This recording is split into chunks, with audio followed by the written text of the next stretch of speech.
നമസ്കാരം കൂട്ടുകാരെ, ഞാൻ പീറ്റർ ചുള്ളു. 1/12/2025 തിങ്കളാഴ്ച വൈകിട്ട് റബ്ബർ വില നോക്കുമ്പോൾ റബ്ബർ വില കുറയുകയാണ്. 1 രൂപയാണ് കുറഞ്ഞത്. RSS 4-ഉം 5-ലും ISNR-ലും 1 രൂപ കുറഞ്ഞു. ഇനി കോട്ടയം ബോർഡ് വില നോക്കുമ്പോൾ RSS 4 kilo 185, RSS 5 kilo 181, ISNR 20 164, latex 60% DRCന് 126 രൂപ 80 പൈസ. ഇതാണ് വൈകിട്ടത്തെ കോട്ടയം ബോർഡ് വില.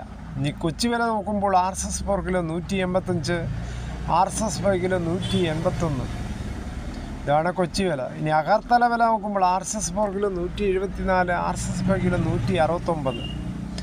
വിദേശ വില നോക്കുമ്പോൾ ബാങ്കോക്ക് RSS 4 കിലോ 186 രൂപ 92 പൈസ, RSS 5 കിലോ 186 രൂപ 50 പൈസ. വളരെ മോഹപ്രതീക്ഷയിൽ റബ്ബർ ടാപ്പിംഗ് തുടരുകയാണ്. നല്ല മഞ്ഞോടുകൂടി